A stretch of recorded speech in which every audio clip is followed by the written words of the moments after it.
Assalamualaikum warahmatullahi wabarakatuh.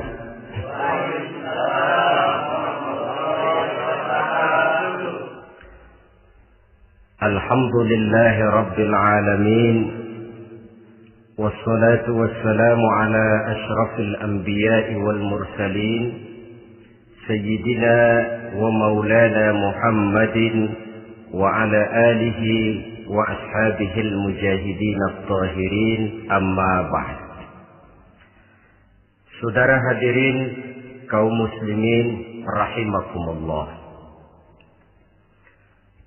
Dalam kehidupan sehari-hari kita selalu berhadapan dengan dua hal yang berlawanan, dengan dua hal yang kontroversial kata orang sekarang, yang kita diharuskan memilih satu di antara kedua hal itu.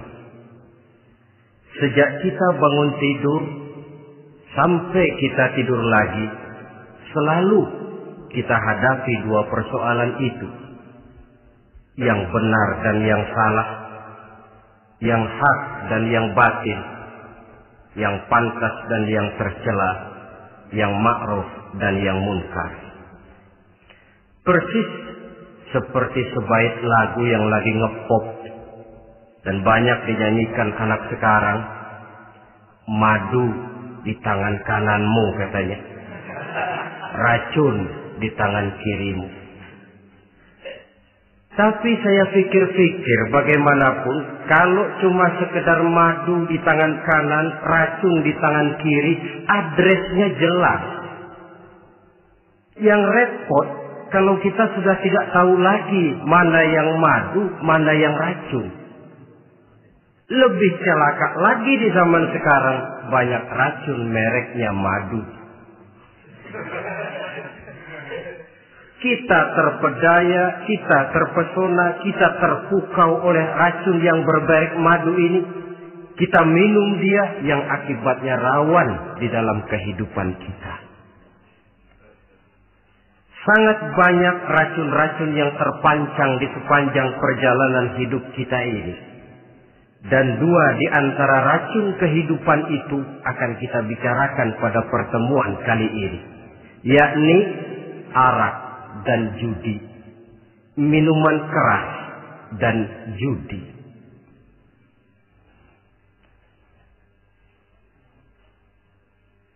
Sebagai yang kita maklum bahwa Islam bertujuan memelihara kemuliaan manusia yang diciptakan fi ahsani taqwim, dalam bentuk yang paling sempurna.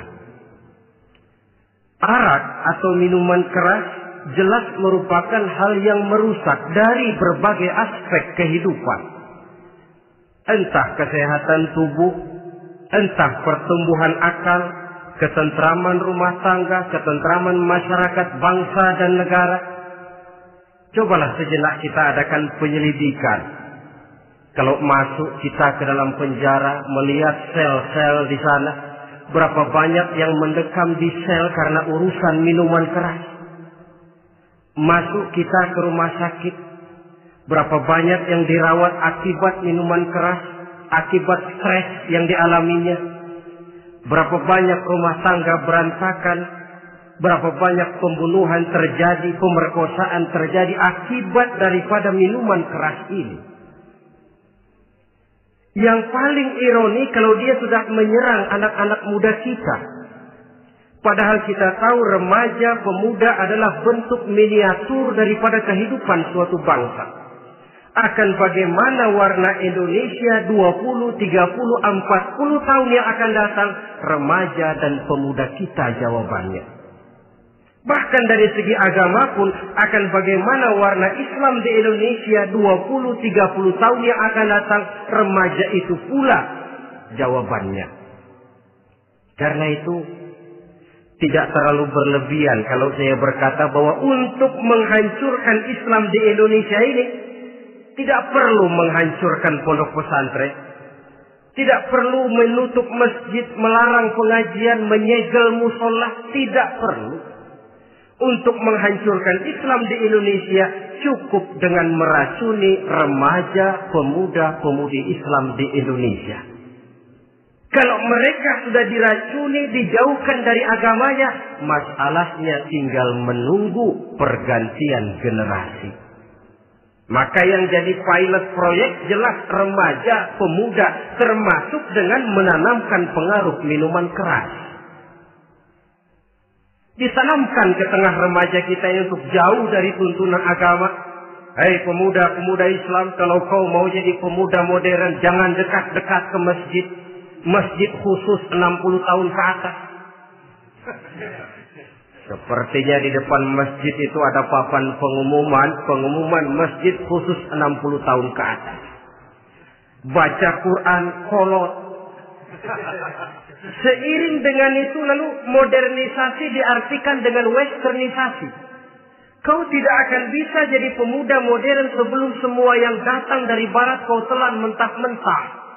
Kau harus bisa bergaul seperti orang barat, berumah tangga macam orang barat, makan minum seperti orang barat. Kalau nyanyi lagu barat yang orang lain gak ngerti, kamu juga gak tahu.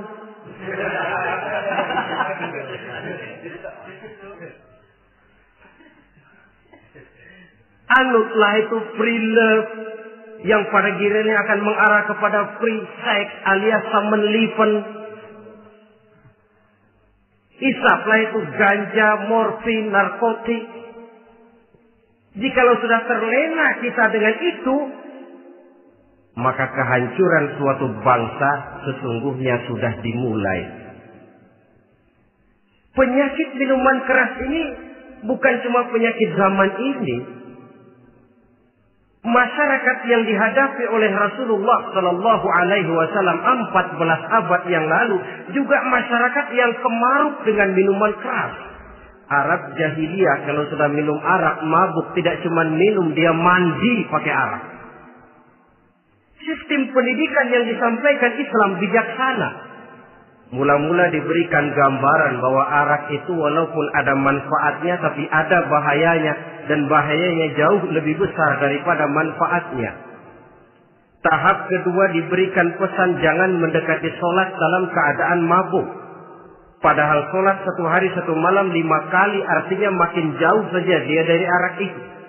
Pada saat kondisi iman sudah memungkinkan, barulah turun vonis bahwa arak itu najis, perbuatan setan, jauhi.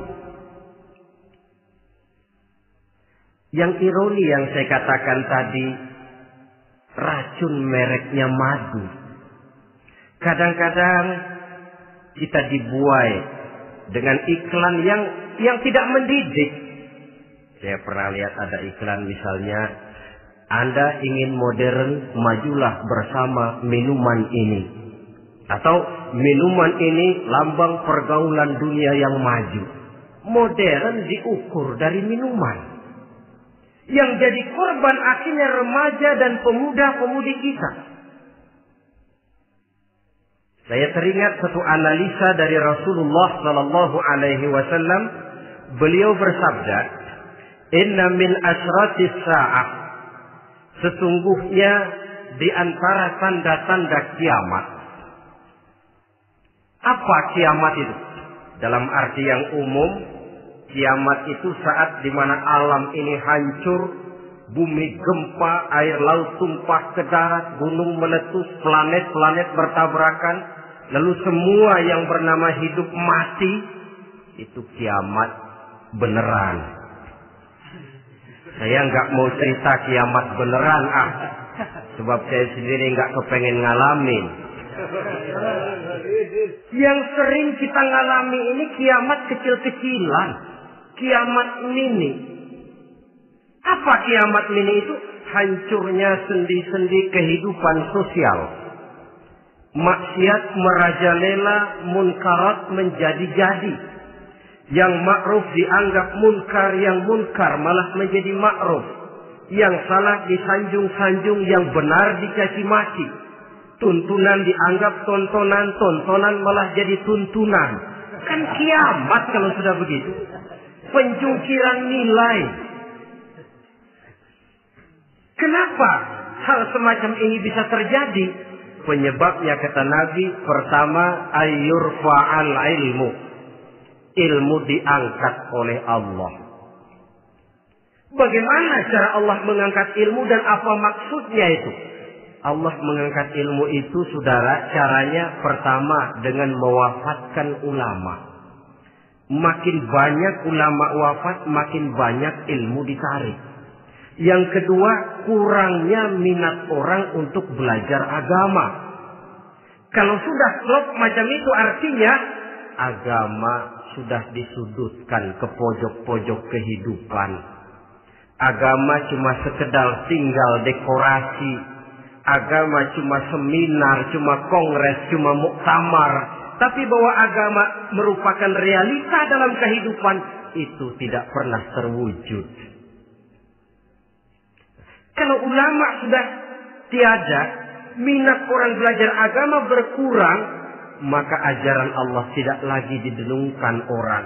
Dikala itu, wa yuzharul jahlu, akan muncullah kebodohan. Nampak kebodohan di mana-mana. Muncul permissive society, masyarakat yang merasa boleh hidup dengan kaidah serba boleh. Tidak ada halal, tidak ada haram. Tidak ada hak, tidak ada batil. Semuanya serba boleh.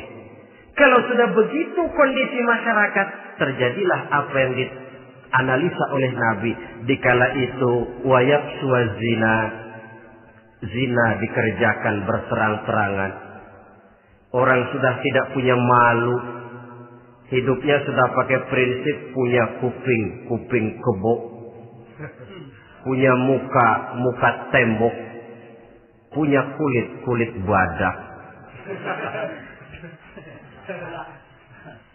Kalau juga dikasih tahu, malu dong kau tinggal serumah belum nikah. Malu sama siapa? Masyarakat. Allah, masyarakat cuek aja.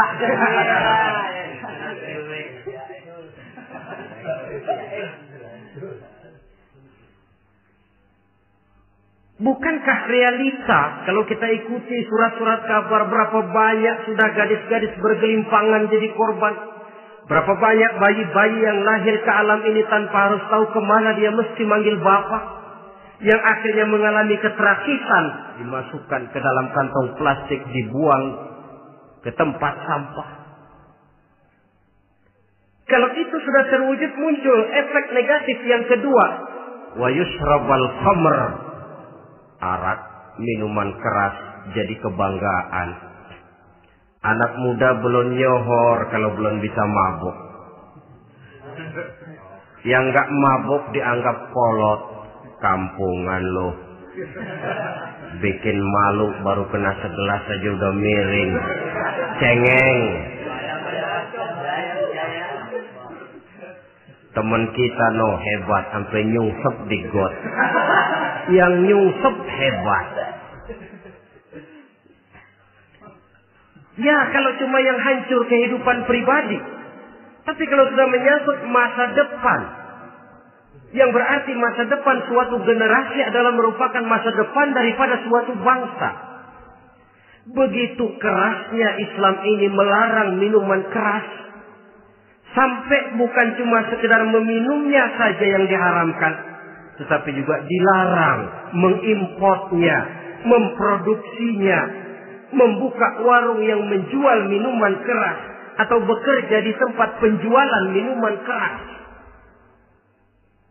Ada juga yang nyerempet-nyerempet, Pak, kalau sedikit kan nggak apa-apa, nggak mabuk ini. Nah, saya ingatkan hadis Nabi diriwayatkan oleh Imam Ahmad, Abu Daud dan Turmuzi. Nabi bersabda, "Ma askara katsiruhu faqaliluhu haramun."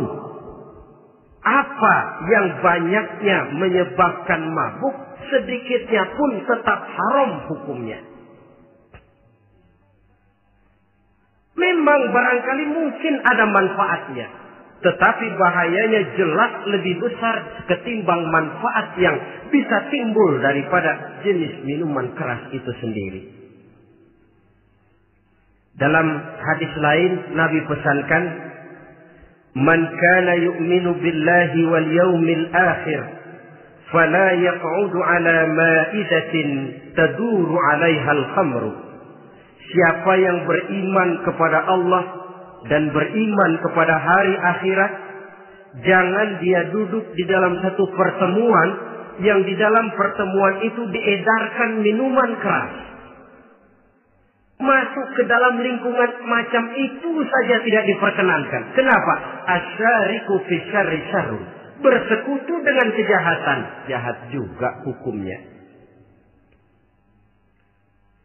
Semalam kamu mabuk ya? Enggak, temen. Saya cuma ngebeliin aja kok.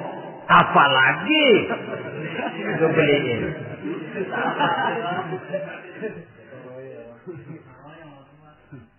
Sebab apa? Dalam keadaan mabuk, orang tidak lagi bisa berpikir secara logik. Daya kontrol hilang, artinya perbuatan sudah tidak terkontrol lagi.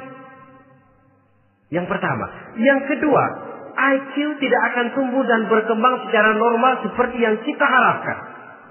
Yang ketiga, harga diri akan runtuh hancur di tengah masyarakat.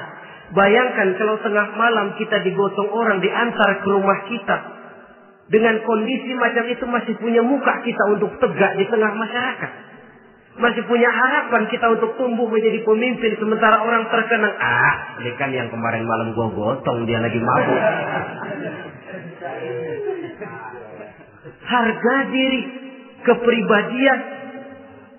Jangan lupa saudara, kita hidup di tengah masyarakat. Masyarakat itu punya hukum yang tidak tertulis, tapi lebih kuat dan lebih kejam daripada hukum tertulis. Orang bilang, sekali arang tercoreng di dahi, seumur hidup orang akan tetap ingat. Makanya Rasulullah dalam hadis memberikan tamsil untuk adik-adik remaja muslim ini, masalul mu'min kamasalin nahli. Perumpamaan orang yang beriman itu persis seperti tawon. Mentalitas orang mukmin persis tawon. Apa mentalitas tawon? Kalau kita ngaji bab tawon, kita renungi apa keistimewaan tawon. Saya lihat-lihat, ternyata tawon itu punya 4 keistimewaan. Pertama, tawon itu yang dihisap selalu saripati bunga. Bagus makanannya. Belum pernah tawon keliru makan. Saya belum pernah dengar kok ada tawon makan tahu.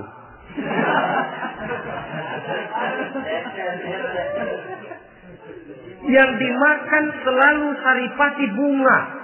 Artinya apa? Orang mukmin perutnya itu perut selektif. Yang dimakan yang baik-baik, yang diminum yang baik-baik. Yang baik menurut agama itu adalah yang halal, thayyibat. Perutnya selektif, bukan perut asbab. Kalau asbab untung apa saja masuk ke dalamnya.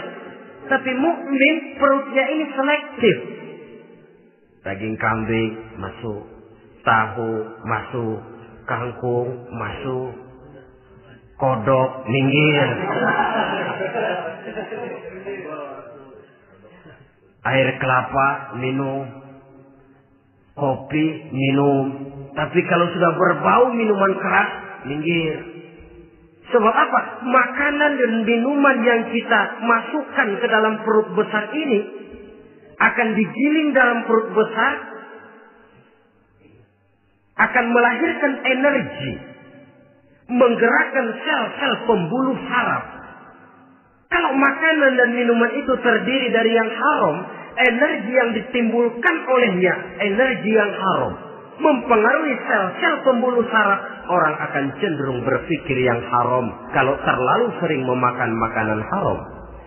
Kalau sudah berpikir kepada yang haram, perbuatan pun akan mengarah kepada yang haram juga.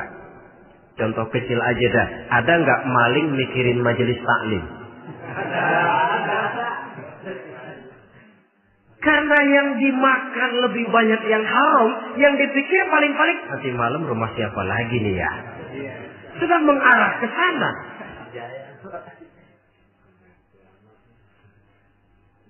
Saripati bunga yang dimakan tawon itu. Lalu tawon yang kedua saya lihat yang dikeluarkan selalu madu. Artinya apa? Orang mukmin itu kalau dia berkata, perkataannya mengenakan orang. Kalau dia berbuat, perbuatannya membawa manfaat bagi orang. Kalau kakinya melangkah tentu ke tempat yang ada gunanya. Yang dikeluarkan madu, bukan racun. Indah tawon itu. Yang ketiga, tawon saya lihat, kemanapun dia hinggap, tidak ada dahan patah. Artinya apa? Orang mukmin dimanapun dia tinggal, kemanapun dia pergi, pantang jadi biang kerok buat lingkungannya. Pantang menimbulkan kerusuhan dan keonaran. Tidak ada cabang patah dimanapun tawon hinggap. Tapi juga yang keempat, saya lihat-lihat tawon itu, jangan coba-coba diusik. Satu kali dia diusik, kemana orang lari? Nyilem masih ditungguin. Tawon. Tapi kalau nggak diusik, nggak ada tawon usil ke pasar nyariin orang. Ketika dia diusik, inilah saatnya saya harus mempertahankan kehormatan diri saya. Dia pun bangkit. Artinya apa? Orang mukmin tidak boleh nyari-nyari musuh. Tapi ketemu musuh tidak boleh lari. Musuh jangan dicari, bertemu pun jangan lari. Mentalitas orang mukmin seperti tawon. Yang dimakan baik, yang dikeluarkan baik. Kemana dia tinggal tidak menimbulkan keonaran buat masyarakat. Tapi juga sanggup menjaga dan mempertahankan kehormatan dirinya. Kalau konteksnya dengan masalah yang sedang kita bicarakan, minuman keras. Saya katakan tadi, kita kadang-kadang salah pilih. Tertipu oleh racun yang bermerek madu. Ada minuman empuk, nyari yang keras. Salah pilih. Ketahuan orang bikin pel buat anjing. Manusia yang nelen. Akhirnya miring kayak anjing. Saudara, mari kita renungi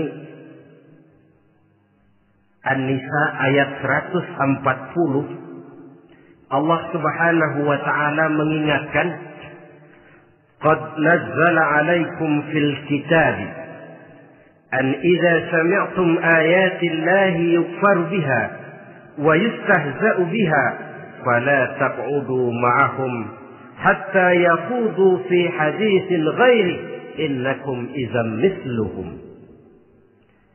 Sungguh kata Allah, telah diturunkan kitab Al-Quran ini kepada kamu, yang apabila kamu dengar ayat-ayat Allah itu diingkari orang, diejek-ejek orang, fala taqudu ma'ahum, jangan kamu duduk bersama orang-orang semacam itu. Bagaimana mengejek ayat-ayat Allah misalnya? Tahu kalau minuman keras itu diharamkan, tapi masih minum juga, itu kan mengejek ayat namanya. Duduk di majelis semacam itu dilarang oleh Quran. Kenapa? Innakum idzam misluhum. Kalau kamu juga duduk di majelis semacam itu, kau dan mereka sama saja, kata Quran. Sama saja. Tahu kalau minuman yang memabukkan itu diharamkan agama, tapi minumnya juga mengejek ayat Allah. Duduk di tengah kelompok mereka berarti ikut mengejek ayat Allah. Dekat saja pun jangan, entahlah lagi sampai meminumnya. Maaf, bukankah Allah menurunkan Al-Quran kepada manusia, kata Imam Al-Ghazali, persis, maaflah, seperti gubernur bikin surat kepada Pak Lurah. Dalam suratnya Pak Gubernur bilang, Pak Lurah, tolong carikan tanah di daerah Kebayoran untuk sekolah 6.000 meter. Pak Lurah dapat surat dari Pak Gubernur, bangga bukan main. Itu surat sore, pagi, siang, malam dibaca. Ditaruh di tempat yang tinggi. Diberikan minyak wangi, mau diambil, dicium dulu. Dibawa dengan penuh hormat dan hati-hati. Tapi tanah yang dipesan Pak Gubernur tidak dicari-cariin. Penghargaan macam apa ini? Nanti Gubernur cek, Pak Lurah, siapa? Sudah terima surat saya? Sudah Pak, sudah. Bagus. Lalu bagaimana? Aduh Pak, surat Bapak sore pagi siang malam saya baca. Bagus. Apalagi Lurah? Surat Bapak saya taruh di tempat yang tinggi Pak. Saya pakai minyak wangi. Mau saya ambil, saya cium dulu. Saya bawa dengan penuh hormat dan hati-hati. Bagus Lurah. Kau memang hormat sama atasan. Cuman Lurah, tanahnya udah dicariin belum? Nah yang itu belum tuh Pak. Belum. Kata Gubernur, bagus Lurah. Besok berhenti lo ya.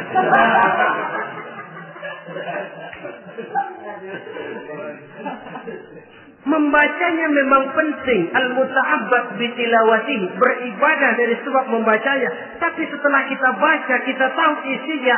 What next? Mau apa kita dengan isinya itu? Jangan yang kita baca, kita injak-injak.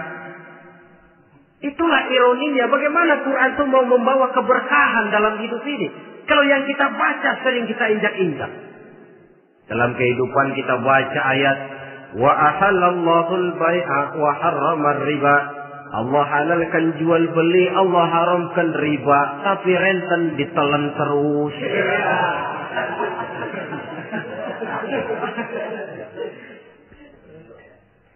Kita baca ayat wa'tasimu bihablillahi jami'an wa la tafarraqu. Berpegang teguhlah kamu kepada tali Allah, jangan bercerai-berai. Tapi sesama muslim pelotot-pelototan jalan terus.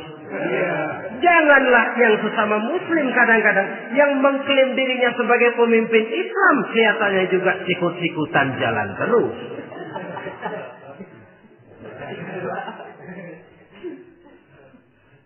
Sehingga tidak heran kalau orang bilang di bawah ngamalin ayat kursi sudah sampai di atas ayat hilang, tinggal kursi saja yang diamalin.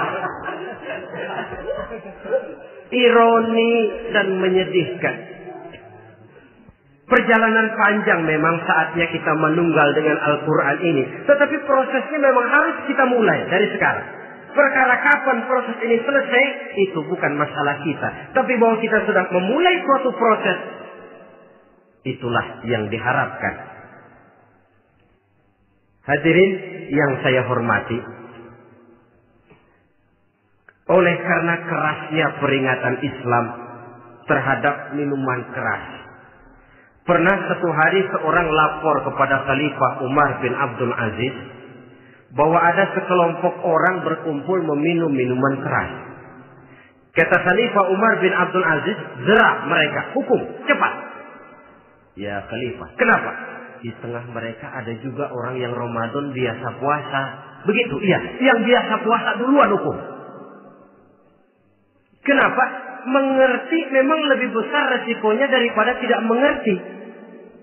Kalau yang tidak mengerti dilatar belakangi oleh kebodohan, barangkali masih bisa ditolerir, masih bisa dimaklumi. Ini toh sudah tahu mau puasa, kenapa berkumpul di majelis yang ada minuman keras?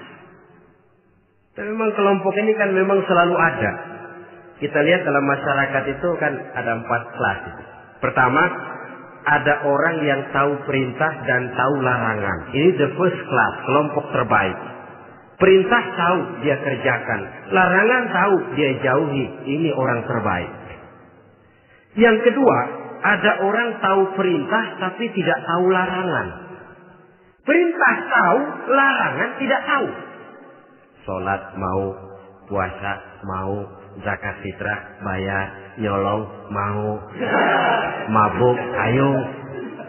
Perintah tahu tapi larangan tidak tahu, akhirnya semua dikerjain.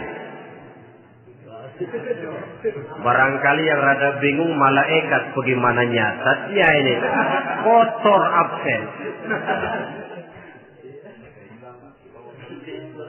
Gelas yang ada di hadapan saya ini, kalau semua diisi air putih macam ini, kan jelas bisa diminum orang.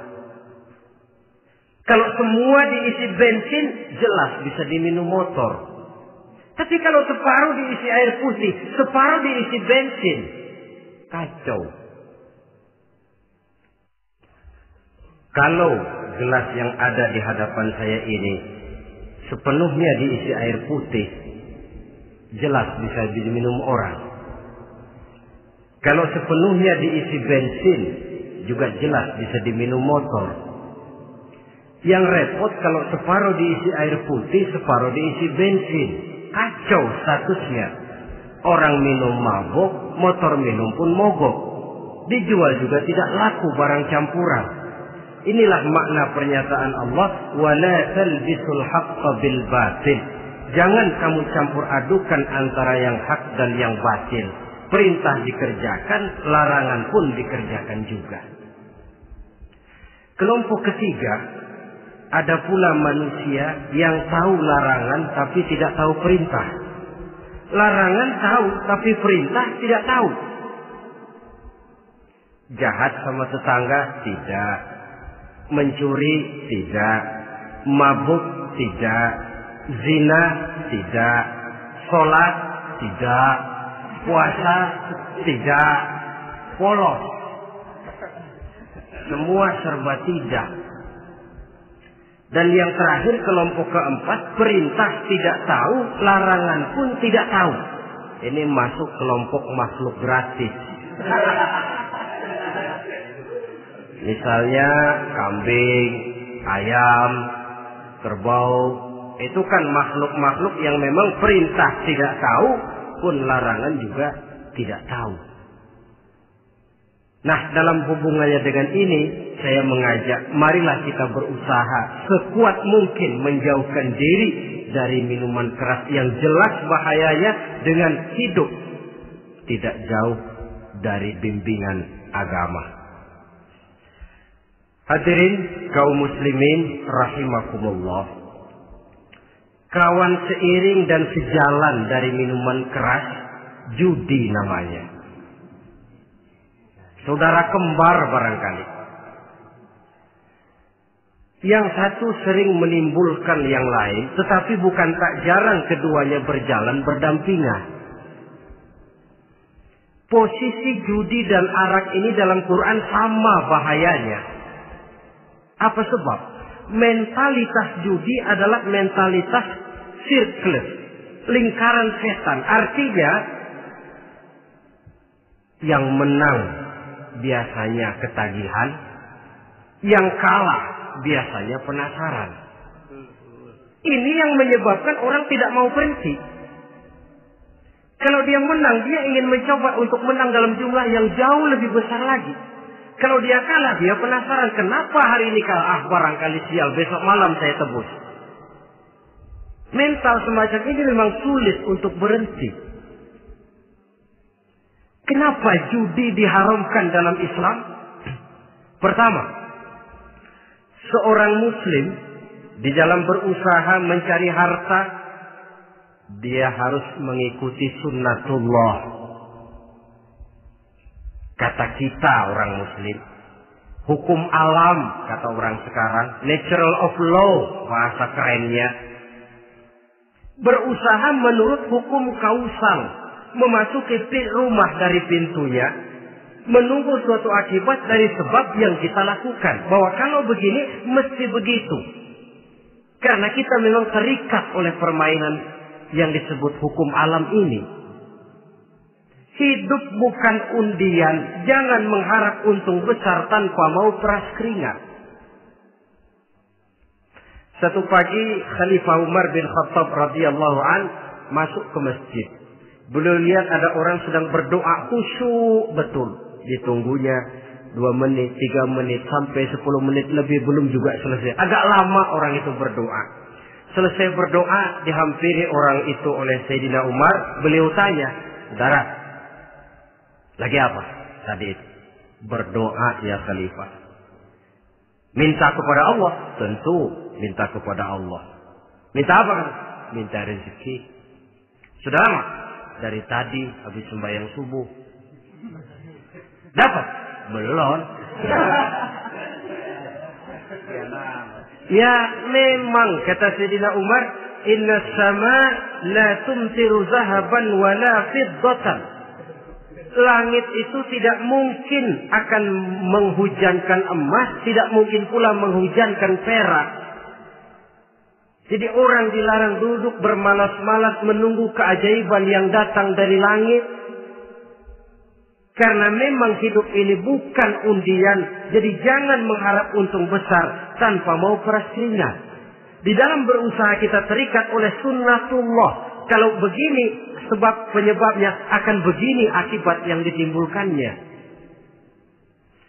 Yang kedua, Islam menjadikan harta manusia itu sebagai benda berharga yang dilindungi.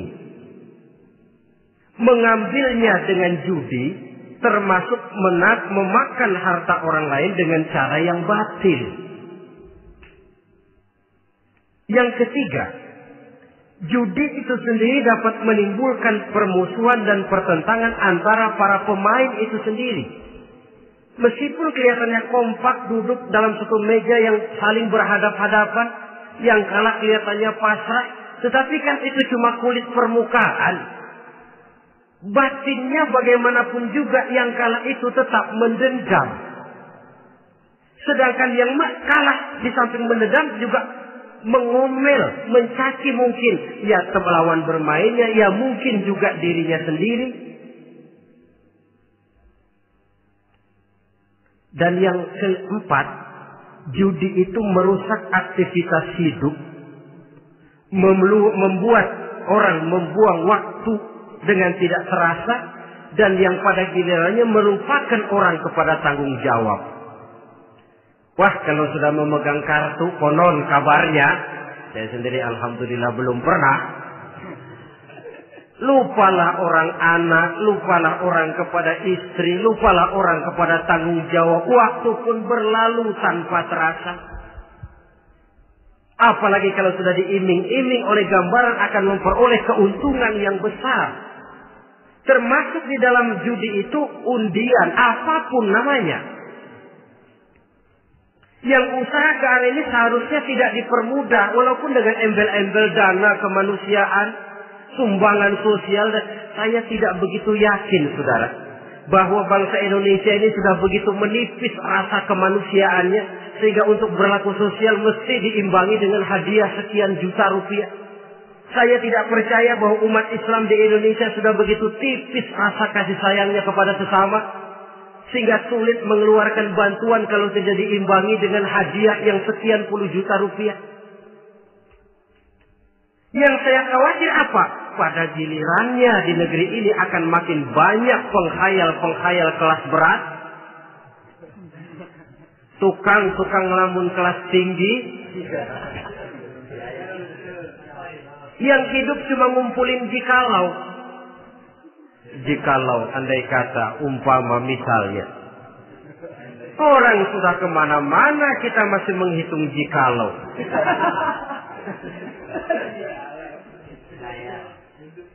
Orang boleh saja mengharap burung terbang tinggi, tapi punai di tangan jangan dulu dilepas. Artinya, idealisme silahkan terbang setinggi langit, tapi kaki harus tetap berpijak di alam realita. Bahwa memang lebih baik makan singkong dalam kenyataan daripada makan roti tapi ngimpi.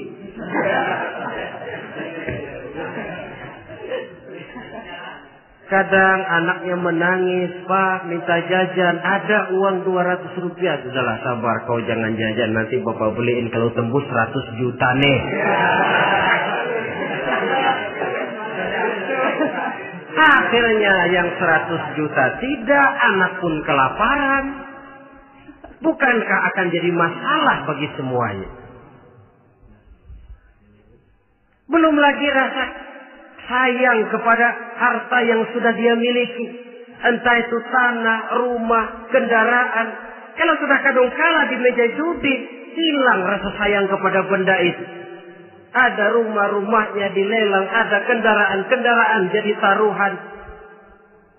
Ada jam tangan pun copot tanpa terasa. Maka berapa banyak rumah tangga berantakan, istri minta cerai, orang jadi nekat merampok. Orang jadi nekat mencuri, korupsi kalau dia pejabat. Akibat apa ini? Pengaruh yang namanya judi. Saudara kaum muslimin, ma'asyiral muslimin rahimakumullah. Itu sebabnya di dalam surah Al-Maidah ayat 90 Allah menekankan, innamal khamru wal maisir wal ansab wal azlam rijsun min amali syaitan fajtanibuhu la'allakum tuflihun. Sesungguhnya arak, judi, berhala, mengundi nasib itu rijsun. Ya Allah, jarang benar Quran menggunakan kalimat rijsun. Rijsun ini sudah merupakan puncak kekotoran.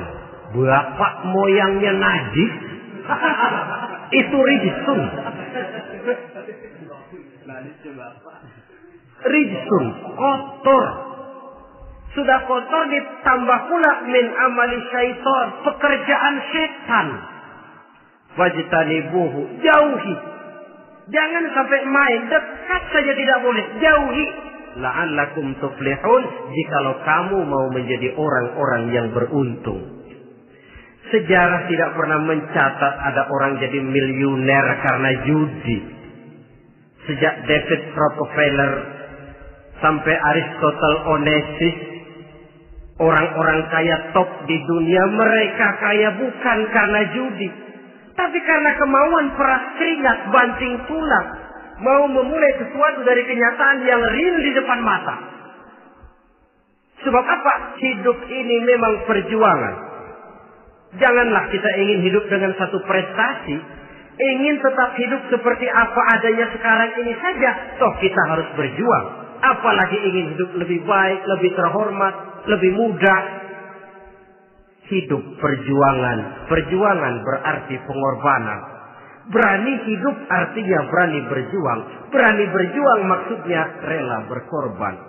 Takut berkorban, jangan berjuang. Tidak mau berjuang, berhenti hidup. Itu logika. Dan bagaimanapun saya yakin lebih baik berkorban daripada menjadi korban. Kalau sekarang kita berkorban, peras keringat, banting tulang, berusaha secara sunnatullah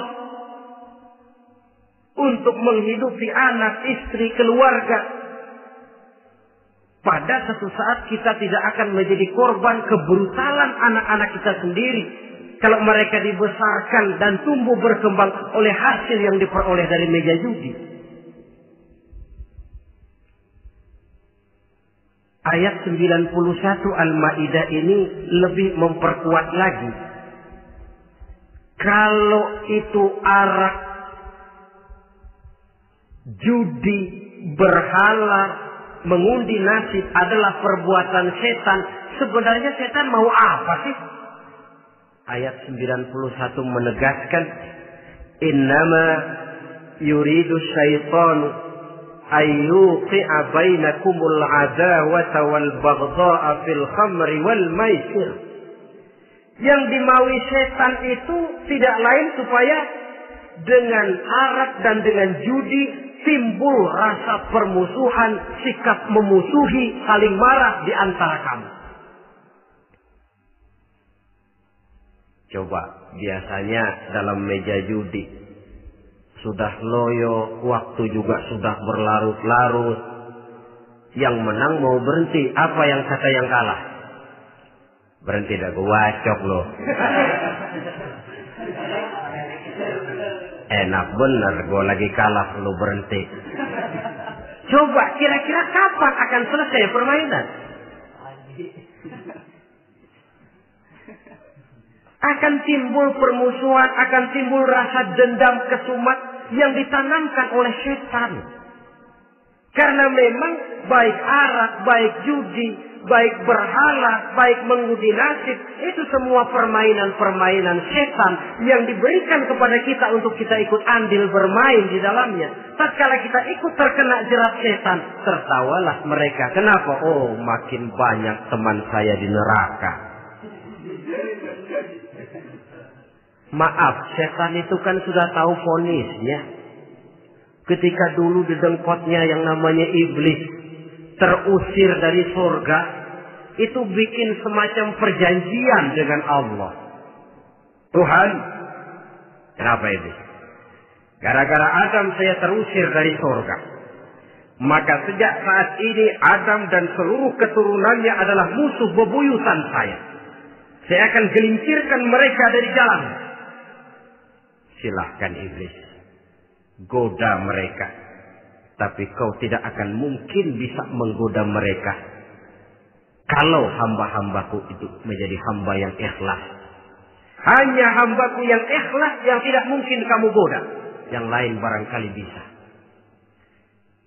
Sejak saat itulah iblis memproklamirkan permusuhan. Dan dia sudah tahu betul vonisnya neraka. Tugas dia sekarang bagaimana mengumpulkan teman sebanyak-banyaknya ke dalam neraka. Hamba Allah saja yang tidak tergelincir kepada minuman keras dan judi. Hamba Allah yang ikhlas itu bagaimana? Yang ikhlas menjadi hamba Allah. Dalam arti kata dan perbuatannya memang mencerminkan bahwa dia hamba Allah.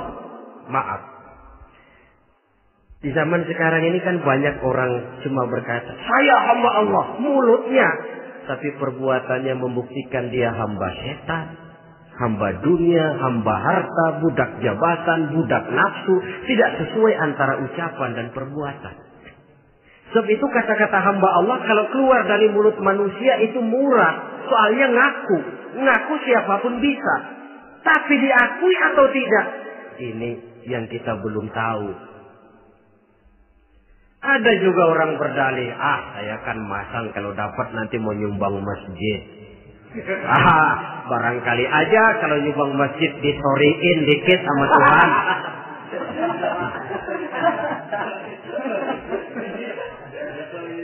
Apa bisa begitu? Saudara, kita tidak mungkin mencuci kain dengan air najis. Innallaha thayyibun, kata Nabi, la yaqbalu illa thayyiba. Allah itu baik dan hanya menerima yang baik. Bahwa dalam Islam tujuan yang baik harus dicapai dengan prosedur yang baik. Bahwa niat menyumbang masjid bagus, tapi hasil daripada judi atau undian tidak akan menyampaikan kita kepada tujuan itu. Tidak boleh mencuri kain walaupun niatnya untuk sholat. Kalau nyolong kain niatnya buat sembahyang, dimaafin kali. Walaupun sholatnya sah, mencuri kainnya tetap saja dosa. Islam tidak menghalalkan segala cara untuk mencapai suatu tujuan. Bahwa tujuan yang baik harus dicapai dengan cara yang baik juga. Dan penyakit judi ini juga bukan penyakit baru. Sejak dulu. Masa jahiliyah judi mereka. Saya kira kalau Las Vegas, kota judi Amerika saja barangkali masih kalah dengan cara judi jahiliyah dulu. Mereka kalau sudah judi itu uang. Habis uang ada punya tanah pasar, taruhan. Habis tanah ada rumahnya dipasang. Apalagi yang ada? Ternak unta dipertaruhkan. Harta habis, rumah ludes, kebun binasa. Ada istri juga dipasangin. Judi.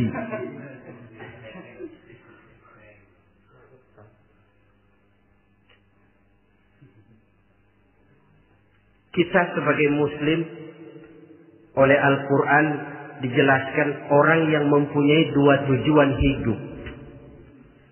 Pertama tujuan jangka pendek. Yang kedua tujuan jangka panjang. Tujuan jangka pendek dunia dan seluruh isinya. Tujuan jangka panjang adalah akhirat dan ridho Allah. Ini yang terpantul dalam doa setiap kita. Rabbana atina fid dunya hasanah wa fil akhirati hasanah. Tercapai tujuan jangka pendek fid dunya hasanah, dan tujuan jangka panjang wa fil akhirati hasanah. Untuk mencapai tujuan jangka pendek, merangkul dunia dan seluruh isinya, apa yang jadi modal utama? Pertama, pendidikan. Makin tinggi jenjang karier pendidikan yang kita tempuh, rasa-rasanya makin mudah menjangkau dunia dan isinya. Yang kedua, pengalaman. Tenaga expert masih tetap diperlukan. Makin banyak pengalaman, makin mudah menjangkau dunia. Yang ketiga, dan ini ada tapi tidak bisa dijadikan pegangan, faktor nasib. Faktor kebetulan. Ada, tapi tidak bisa dijadikan pegangan mutlak. Pendidikan, pengalaman, ingin menjangkau fid dunya hasanah. Ini modal utama. Lalu untuk mencapai fil akhirati hasanah, prestasi ibadah. Bagaimanapun tinggi pangkat dan jabatan kita, bagaimanapun banyak gelar kita sandang, tanpa prestasi ibadah, nol besar kita dalam pandangan Allah. Itu sebabnya kita sholat. Jadi tidak beralasan kalau orang ditanya, kenapa sih kamu gak sholat? Tetangga saya sholat melarat terus. Memang sholat itu bukan untuk mencari uang kok. Kalau ada orang yang rajin sholat, rezekinya kelihatan lancar, itu cuma sekedar persekot. Uang muka, cashnya tetap di akhirat nanti. Efeknya apa? Karena kita punya tujuan jangka panjang, mengharap ridho Allah di akhirat. Cara kita mencapai tujuan jangka pendek dibatasi oleh pertanyaan, Allah ridho apa enggak? Kita cari uang, tapi pertanyaan pokok, Allah ridho enggak cara ini? Kita mengejar kedudukan, tapi Allah ridho enggak dengan cara ini? Ini yang menyebabkan kita lantas tidak lalu menghalalkan segala cara. Yang penting tujuan tercapai cara apapun halal. PKI. Kan cuma PKI yang berprinsip asal tujuan tercapai cara apapun halal. Dan kita sudah sepakat PKI dan seluruh ajarannya tidak berhak hidup di bumi Pancasila ini. Cuma jangan sekedar PKI-nya dikutuk tapi ajarannya dipakai.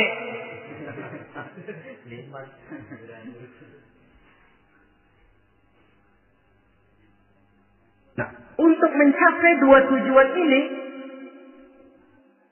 Islam mengajarkan sistem keseimbangan.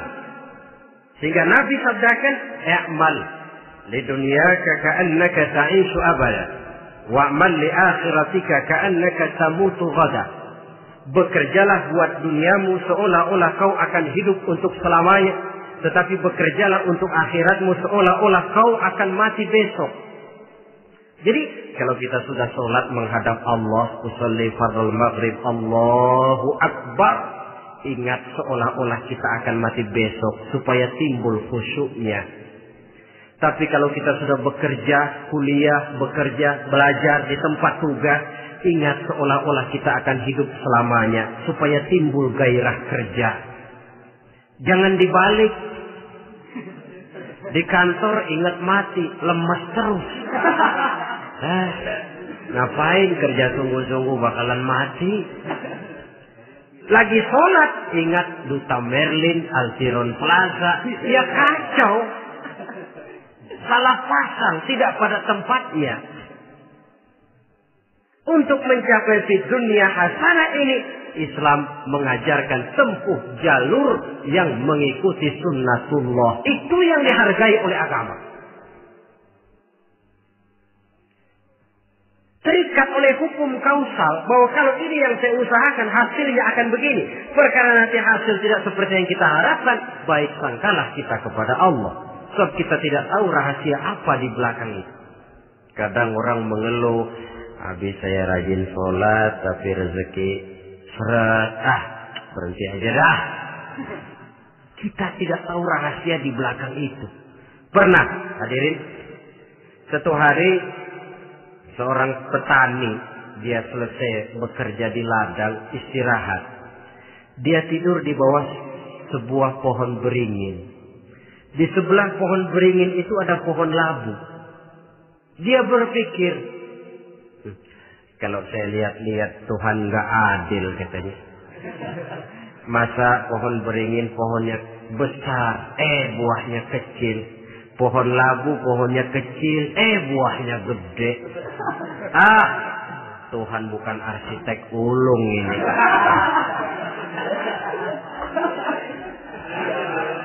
Mestinya supaya enak dilihat, beringin yang pohonnya besar buahnya sebesar buah labu. Pohon labu yang pohonnya kecil buahnya kecil saja sebesar buah beringin. Tidak adil Tuhan. Baru dia selesai berpikir Tuhan tidak adil, jatuh sebutir buah beringin tepat menimpa hidungnya. Dia terkejut. Astagfirullahaladzim. Kalau begitu saya sadar katanya, Tuhan benar-benar adil. Coba kalau buah beringin segede buah labu. Waduh, kayak apa muka saya ini?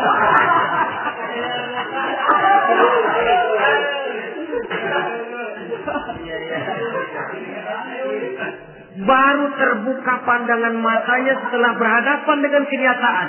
Baru keluar respek. Allah benar-benar adil. Padahal semenit yang lalu dia masih berkata, Tuhan bukan arsitek ulu. Tapi semenit kemudian setelah berhadapan dengan kenyataan yang real dia hadapi, Allah benar-benar adil.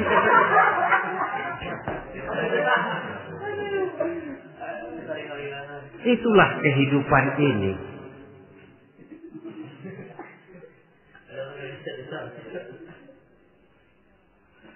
Saudara hadirin yang saya hormati, karena itu baik arak, baik judi, dua-duanya merupakan bahaya laten yang tidak hanya mengancam kehidupan agama, tetapi juga masyarakat, bangsa dan negara, apalagi kalau sudah jatuh kepada generasi penerus.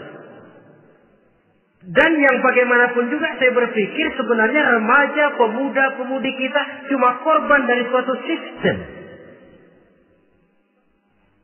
Sebab ini merupakan tanggung jawab bersama. Ulama mubalik macam saya paling wewenangnya cuma ngomong.